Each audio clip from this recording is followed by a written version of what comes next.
Yeah, I want to get smothered, covered, chunked, diced, peppered, capped, dumped country.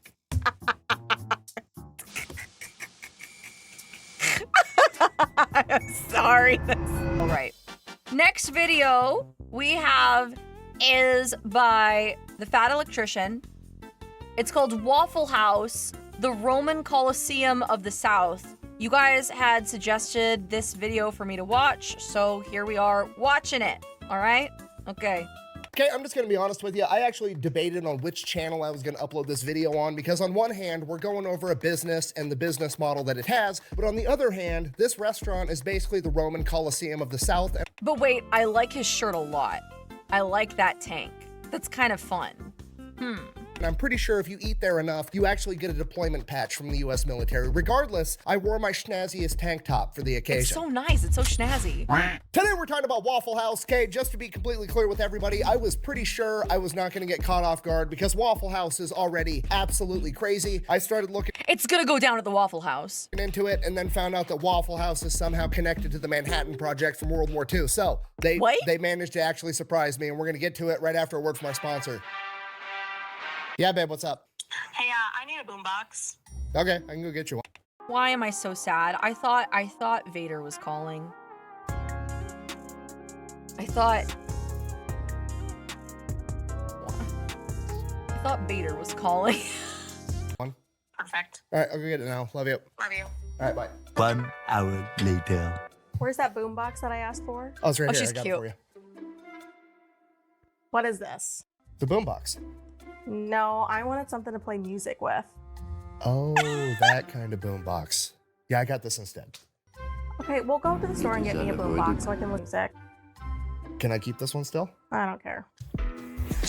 This video is brought to you by Delete Me, okay? Super simple Delete business me. model. You give them money, they I don't turn wanna around get and they make deleted. sure that online data brokers are not Guys, I selling don't your wanna get personal deleted. information online. Please, Okay, don't here's the delete deal. me. Pretty much anytime you use a Guys, free service on the internet and you don't click that delete little me. box that says, I agree to the terms and Guys, conditions, you've basically just agreed to allow please. them to harvest as much of your personal information as They're humanly gonna possible. harvest They me. then turn around and Guys, sell that to online please. data brokers, and that's Don't how they can delete afford me. to offer you a free service. But Don't when let you me have go. Delete Me, they go and they monitor Hold my all hand. of these online data brokers What do for you your mean? personal Sometimes you gotta go, information, and ChaCha. then if No. they find it, they Please submit don't all delete the me. opt-out forms on Jarvis, your don't behalf, clip so they have that. to take down and stop selling that information. So when you buy Guys. Delete Me, you're not actually buying anything. Don't You're just delete buying your way me. out of all the negative consequences of all the No. free shit that you've Control, already got. delete, And because penance, you continue why? to monitor those data brokers, you're Don't buying delete yourself out of all the future negative consequences of all the free shit that you haven't even gotten yet. So if you want to give Delete Me a try, there's Don't going to be worry, I a link in won't the take my discount code meds. down I below. won't Let's either. get back to the video. It's All right, fine. Waffle House. Our story begins Oh, with right, a gentleman Waffle by House. the name of Tom Faulkner. This man graduated from law school at 23 years old, passed the bar, and immediately gets drafted in 1940 in the days leading up to World War II. Because he graduated from college, he's presented with two different options. He can A, go straight into officer training, and that's a 3-year commitment, or he can just be a normal draftee and go in as an enlisted soldier, and that is a 1-year commitment. Now you gotta remember, at this point in time, like 1940, while World War II is currently going on, America's not involved yet. The attack on Pearl Harbor has not happened, and prior to the attack on Pearl Harbor, the American people did not want to go to war. Because of that, Tom Faulkner figures, hey, we're not actually going off to war. I don't want to waste 3 years of my time just being in the military, not actually, you know, fighting a war or whatever. So he chooses to be a draftee. Goes into the military as an enlisted soldier, E1 private. From there, goes off to basic training. As soon as he gets through basic training, the attack on Pearl Harbor ends up happening. America enters the war. He immediately opts to go into OCS training and commits for 3 years. After he completes the officer training course, he actually gets slotted to be a counterintelligence officer where he does, and I quote,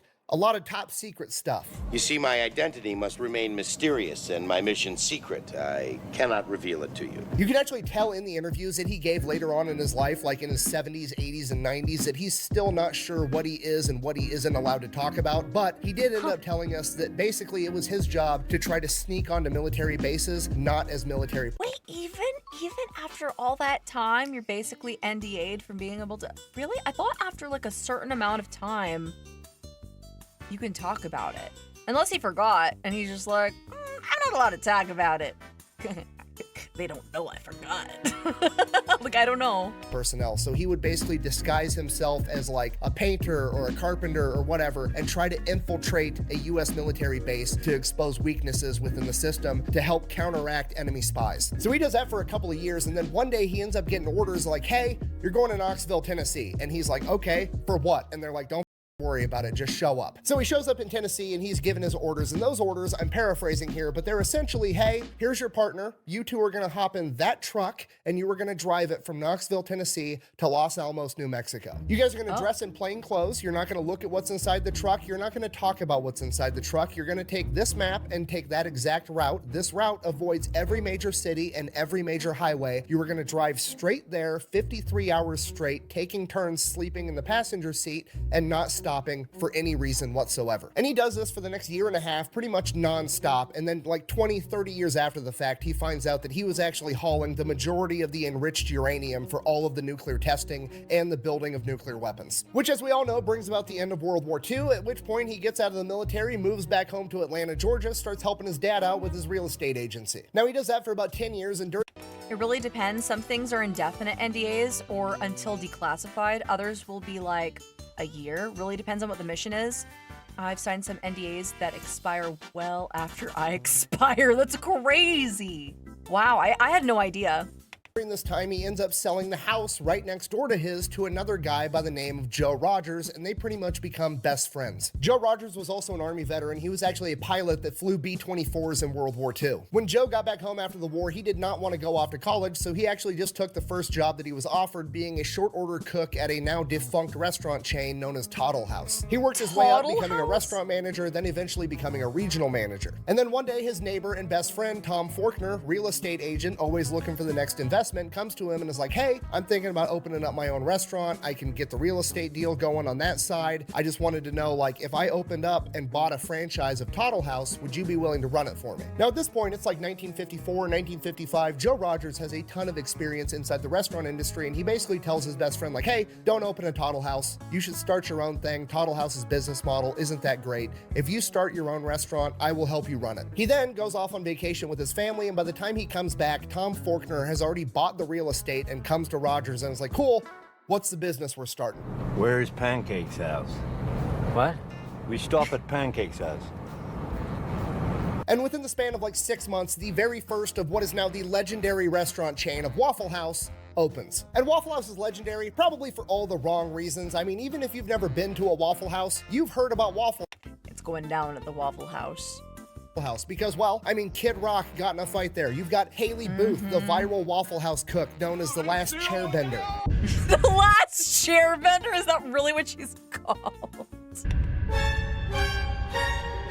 There's entire subreddits and YouTube channels almost exclusively dedicated to all the fights that break out at Waffle House. I remember the first time I went to a Waffle House. I stretched first, I grabbed a GoPro, I was ready to yell World Star, Nothing exciting happened. I just had delicious breakfast at like 3 o'clock in the morning, which is probably 99% of people's experiences because despite all of... Does anyone here like breakfast for dinner? I love breakfast for dinner. Like, I could have breakfast for breakfast, but like also breakfast for dinner. You know what I mean? Why is it so satisfying to eat breakfast for dinner? Man, I think it's the best. The negative PR, Waffle House makes a ton of money and has an incredible business model. Okay, Waffle House had about $1.4 billion in revenue last year, which is about $650,000 per location. And when you take into consideration that each Waffle House is absolutely tiny, that's really impressive. Out of their 2,100 tiny Waffle House locations, their yearly stats are 58 million cups of coffee, 124 million waffles, 153 million servings of hash browns, 272 million eggs, which is about 2% of all the eggs consumed in the United States of America, and 85 million strips of bacon. Yes, I did the math. That is about 8,000 miles worth of bacon. I worry what you just heard was, give me a lot of bacon and eggs. What I said was, give me all the bacon and eggs you have. What do you mean? What do you mean, give me all the bacon and eggs you have in this house? Like, what is that? What is that mafioso pose? I want all the bacon and eggs. Please, what do you mean? Everyone's gonna come for me when I say this. I've never been to a Waffle House in my life. I've been to Denny's. I've been to Parkinson's, whatever one he said. IHOP. I've been to like all the breakfast places except for the Waffle House. I know. Enough how absolutely... No, but waffles are so good. Waffles are so freaking goated. So yes. I imagine. Genius Waffle House, right? No, we're gonna take the same parking lot and right next to that first Waffle House, we're gonna build a second Waffle House. Wait, is that a thing? Okay, the plan is working, and if it's not broke, don't fix it. Which is one of those things that seems dumb, but is actually brilliant. So obviously, speed is key to this business model, and they've done themselves a big favor with their menu because their menu is overwhelmingly simple, okay? It's literally one side of one piece of paper. Okay, the entire menu is comprised of like 10 things. They have waffles, sausage, bacon, ham, eggs, toast, biscuits, gravy. Try them scattered. Try them smothered, covered, chunked, diced, peppered, capped, topped. Country. Guys, that sounds like an innuendo. I'm so sorry. Yeah, I want to get smothered, covered, chunked, diced, peppered, capped, topped. Country.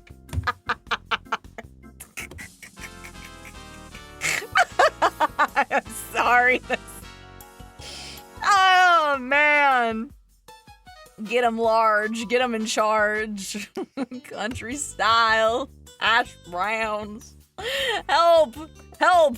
Gravy, butter, and syrup. Guess how many flavors of syrup they have? One, it's syrup flavored syrup. The entire menu is simple, exactly how it's supposed to be. Oh, sorry, they have hash browns too. Sorry, 11 things, not 10. Anyways, moving on. Another reason they do so good is they actually might be the best fast food chain when it comes to taking care of their employees. They pay them higher than average, they have super flexible schedules, and they're one of, if not the only fast food chain that actually offers all their employees healthcare and dental insurance. Wait, that's so base of them though.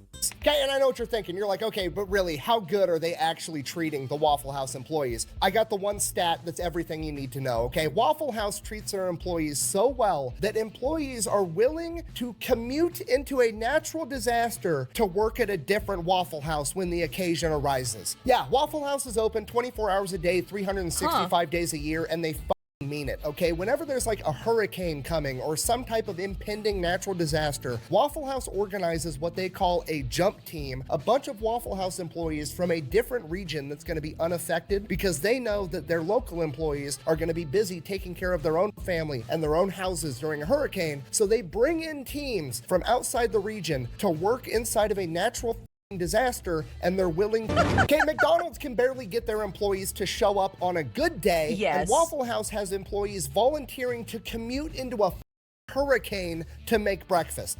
That is commitment. That is loyalty. Is this a cult? Guys, is this a waffle cult? Can I get like people who have actually worked at the Waffle House to come in here and tell me what's really up, man? Is this a waffle cult? Is this a breakfast cult? Is this the Breakfast Club cult? Help. And this is the most impressive part of the business because Waffle House has the best logistics and preparedness of any company I've ever seen ever. The only entity that beats them in logistical capacity is the United States military. Waffle House is literally ready for absolutely anything. Every single Waffle House has the playbook inside of it that details exactly how the staff is supposed to handle literally any type of emergency or situation that could possibly arise. And if for some reason the situation comes. And that's why if the Waffle House is closed, you leave the area because you're in extreme danger. Wow! So you know it's bad? You know it's a bad omen when like the Waffle House closes. That's crazy! Man, worked at the Waffle House for all of high school and college, can confirm that they treat you like a person and not a number. It was awesome and made me expect it from future employers. So they're really setting like a high standard then. That's interesting. Across that isn't in that playbook. After it happens, they immediately add it to the playbook. It covers tornadoes, hurricanes, floods, a hole in the roof from a branch falling, a car driving into the restaurant. You can drive a car into Waffle House and they're still planning on staying open. The playbook even has detailed plans for every type of disaster for what the local employees, while they're not working, should go home and do to make sure that their house and their family are safe as well. Every single Waffle House has a backup generator. The stovetop, it runs. That's kind of cool though, because like they're preparing their employees for natural disasters and what to do in case of a disaster, and like encouraging their families to take up that same kind of method. Like that just, it goes beyond the employee. it's going like to their families as well. That's an incredible, I don't know, I like the morality of it. It's interesting. On propane, and they have a bunch of extra propane tanks on hand. Flashlights, candles, batteries, backup water. They have a special menu of what they're able to serve. Yeah, like they're putting the home and house in Waffle House. It's crazy. When the water is out and they're running on reserve water. When a Waffle House location is going to be in a disaster area, that Waffle House stocks up on extra food, and then all of the neighboring locations in the unaffected area also stock up and stage food there to get them more food when they need it. If Waffle House is a standing structure, those motherfuckers are serving breakfast come hell or high water. Are the sweetest little cutie pie. I'm not leaving. Wow. I'm not leaving. Waffle House is so good at this that FEMA uses them to gauge how bad natural disasters really are. Yes, FEMA, the Federal Emergency Management Agency, literally uses... They're like, okay, are the Waffle Houses closed? Are the Waffle Houses closed? Guys, it's over. It's over. We're screwed. The Waffle Houses are closed. Guys! I'm really in here like... Okay. But what do the Waffle Houses say? What have they said? What have they... Are they open or are they closed? Sir, the Waffle Houses are closed. It's over. It's over for everyone. This is a disaster of the century. Like, you know, crazy. The Waffle House Index to gauge how bad a disaster is. Okay, green, Waffle House is running as normal. Yellow, Waffle House is using the backup generator or having to use an altered menu. Red, Waffle House is closed. People are probably already dead by that point. Waffle House is literally the Terminator of the fast food industry, okay? The fact that the federal government, probably the most powerful entity on the planet, maybe ever, looks at a chain of restaurants and is like, man, if Waffle House is closed, we need to mobilize the National Guard is crazy. Now, maybe you guys are thinking the same thing I was at this point in my research, and I'm like, man, I need to invest in this company. I need to see if I can open up my own Waffle House franchise. This company's awesome. And this is where the bad news comes in. I mean, technically you can franchise a Waffle House, but most of us probably can't. The company is privately owned. It's not on the stock market. It's still owned by the families of the It's not even on the stock market. That's interesting. Original two founders. And while they do allow franchises, they are super picky about who they let buy in to have a franchise, and they make it very, very expensive to buy in to make sure this is actually what you want. And while that is unfortunate, I think it's actually kind of... It's the waffle cult. It's the waffle cult. All jokes aside, though. Awesome. It's a company that actually has morals and cares about their image more than they care about next quarter's profits, okay? It's a company that has committed themselves to making breakfast under any circumstances, and they're gonna see that through till the very end, even though they could probably make way more money by just selling franchises and letting whoever the throw up a Waffle House. And now for the fairy tale ending, Joe and Tom worked together as best friends for 62 years to build Waffle House into what it is today. They both passed away at the ages of 97 and 98, and now Waffle House and their legacy lives on as that company is still being operated by their kids, and that is the American dream. Get together with one of your best friends, pick a goal, even if it's something as simple as serving breakfast to people, and never let anything get in between you and achieving your goal. Even hurricanes and floods and natural disasters, apparently. Work with your best buddy for 62 years straight, and then die together and hand it off to your kids. In conclusion, Waffle House is the most American company ever, and that's why I love it. Thank you for watching. Best way to support the channel is go buy some merch over at thefatelectrician.com. Quack bang out. Well, maybe now I need to go try eating at a Waffle House. Just two homies that dedicated their life to serving my drunk breakfast at 3 a.m. I'm gonna get teary-eyed next time I go to a Waffle House. I'm gonna go get myself some eggs at the Waffle House. On a waffle. Smothered. I wanna get smothered.